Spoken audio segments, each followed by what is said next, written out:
Kako je Rim širio svoj utjecaj i vlast po Sredozemlju, tako je bogatstvo dolazilo u grad i kvarilo nekadašnje vrline. Pored toga, vojskovođe su sve više težile osvajačkom ratovanju, jer je ono donosilo slavu i novac. Oboje dobro došlo unutrašnjim političkim borbama u Rimu. I Sula i Lukul i Pompej s istoka su dovukli golemi plijen.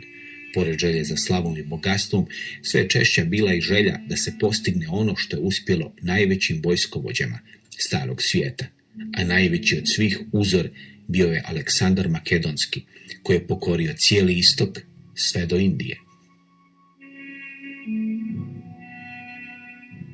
Aleksandar Makedonski je bio uzorom svima njima i nastojali su se ponašati poput njega čak i u osvojenim prostorima, nastojeći poštovati lokalnu kulturu, običaje, religije, ponašati se kao što su se ponašali vladari koji su zatekli ondje. Dakle, nisu uništavali hramove, nisu palili ono što je ljudima bilo važno, nego bi dapače gledali da nastave tradicije koje su ondje zatekli. August je možda najbolji primjer koji je osvojio svijeta, koji je poput Aleksandra gledao da, konkretno recimo u Egiptu, poštuje lokalne bogove i ne naučini zlo zbog kojeg bi lokalci se naljutili i ne daj Bože otkazali poslušnost. Dakle, bez obzira na poreze i na sve uvjete koji su nastali, Rim nije nastojao zatrti lokalne običaje uvodeći, namećući nekakve svoje.